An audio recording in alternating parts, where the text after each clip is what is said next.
মানুষ মালাকুল মাউতকে দেখতে পায়। আপনিও দেখবেন, আমিও দেখব।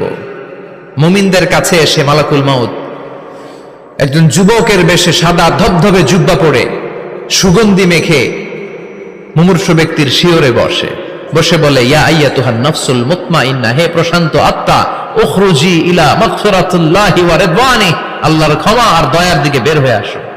বলা মাত্রই মুমিনের আত্মাটা স্মুথলি বের হয়ে আসে। কাফান মিন আকফানিল জান্নাহ, হানুত মিন হানুতিল জান্নাহ, জান্নাত থেকে আনা সুগন্ধি কাফনের মধ্যে পেঁচিয়ে তিনি রূহটাকে নিয়ে ইল্লিনে চলে যায়। সরাসরি দেখে মালাকুল মাউতকে। আর যারা ইসলাম বিরোধী, কোরআন বিরোধী, তাদের সামনে এসে মালাকুল মাউত ত্রাস সৃষ্টি করে। আগে ধমক। হাইওয়েতে মাঝে মাঝে ডাকাতি হয় না? বাসগুলোর মধ্যে যখন ডাকাতি হয়, বাসে থাকে 50 জন, ডাকাত ঢুকে 5 জন। এই 5 জনের ভয়ে সবগুলো পেশাব করে দেয়, কারণ ত্রাস সৃষ্টি করে। এসেই চাইনিজ কুড়াল দিয়ে আগে কুবায় দেয় 4-5 জনের। রক্ত দেখে কি দেওয়ার সব আগে রেডি করে রাখে। মালাকুল মাউত এসে কাফের, নাস্তিক, মুশরিকদের সামনে সেরকম একটা ত্রাস সৃষ্টি করে। ভয়ে লোকটা কাঁপতে থাকে।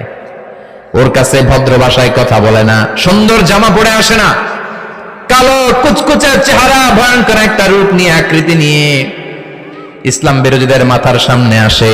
দুর্গন্ধযুক্ত চেহারার দেহ নিয়ে ধমক দিয়ে বলে, ও পাপাত্তা, ইয়া আইয়াতুহান নাফসুল খাবিসা উখরুজি ইলা গাদাবিল্লাহ, হে পাপাত্তা, আল্লাহর রাগ, ক্রোধ আর গজবের দিকে বের হয়ে আয়। মুমিনের আত্মা বলার সাথে সাথে যেমনি মুমিনের দেহ থেকে বের হয়ে জান্নাতি কাফনের ভেতরে ঢুকে, কাফেরদের আত্মাও কি এরকম তাড়াতাড়ি বেরোতে চায় নাকি? কাফেরদের আত্মা বেরোতে চায় না। ডানে দৌড়, বায়ে দৌড়, সামনে দৌড়, পেছনে দৌড়, আহা, দৌড়াদৌড়ি করে। মালাকুল মাউত এটাকে টেনে হিচড়ে, একটা জীবিত ছাগলকে জবাই না করে তার চামড়া উল্টার দিকে টেনে হিচড়ে বের করলে ছাগলটা যত কষ্ট পায়, এর চেয়ে কমসে কম 70 গুণ বেশি কষ্ট দিয়ে কাফের, মুশরিক আর গাদ্দারদের রূহ কবজ করা হয়।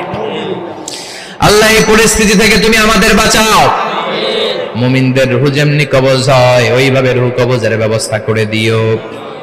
ইমানের মৃত্যু নসিব করে দিও, শাহিদি মৃত্যু নসিব করে দিও। আমাকে শহীদ করে সেই মিছিলে শামিল করে নিও, যে মিছিলের নেতা মীর হামজা, খোবায়েবে খাব্বাব,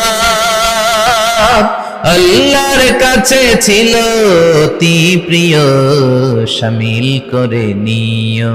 আমাকে শহীদ করে সেই মিছিলে শামিল করে নিও।